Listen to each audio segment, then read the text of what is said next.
So ayun na nga mga ka-office, for today's video ay papakita natin ang fresh na for sale na Tamiya na 4K 5 speed. Ayan. Andito tayo ngayon sa Romax Motors dito sa Imus, Cavite.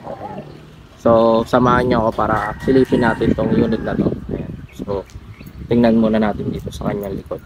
Ayan. So nakikita nyo naman ang kanyang likod ay pure stainless. Ayan. At ang kanyang bangkuhan ay naka-bridge pa. Ayan.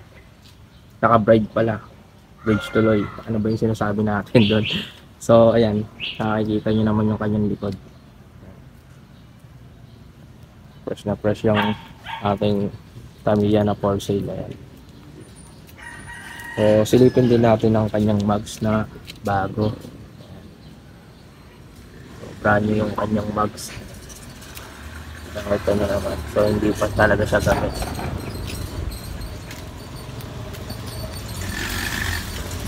So, silipin din natin yung kanyang harapan. Yung kanyang harapan, mga kao. Napakakinis lang yung ulit na to.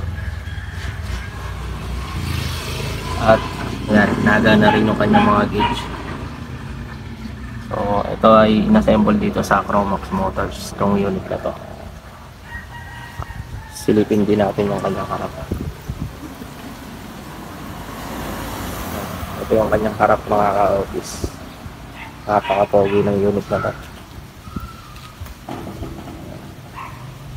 So, kung interested kayo dito sa ating unit mga ka-office, pwede nyo ako i-message sa Facebook and kaya mag-comment lang kayo para makita natin.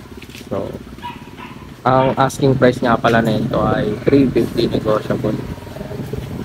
So, silipin din natin yung kanyang makina mga ka-office para makita nyo din. Pogi-pogi kapag nakasakay ka sa unit na to. Gagamitin mo na lang to. So, ayan. Iangat natin. Oops.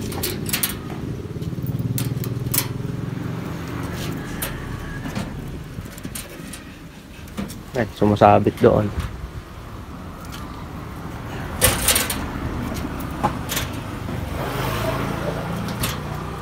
So, nahirapan tayo doon. Kasi mag-isa lang tayo nagtangat. Yan, ito yung kanyang makina na 4K 5 speed. Ayan. So, bago lahat naman yung ano. Nabulol tayo doon. So, ayan, ayun yung kanyang makina.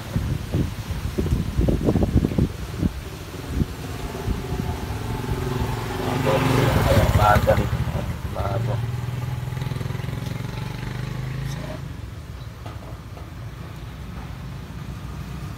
Sa unit na to ay gagamitin nyo na lang.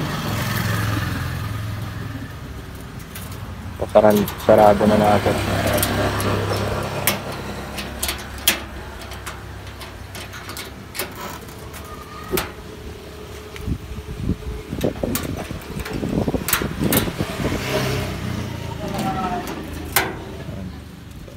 Sarado na natin. Nakakainis na yung unit na to. So kung interested kayo dito sa ating for sale na Tamiya mga ka-office, ito ay nagkakahalaga ng 350k. Negotiable pa po yan sa sure buyer. Ayan. May bawas pa po yan. Uy! Wala! So ayan, may nakita pa tayong tropa ron. So ayan mga ka-office, kung interested kayo dito sa ating unit na yan, ayan, pwede nyo akong i-message para mapag-usapan natin yung presyo nito. So maraming salamat, hanggang dito na lang po muna.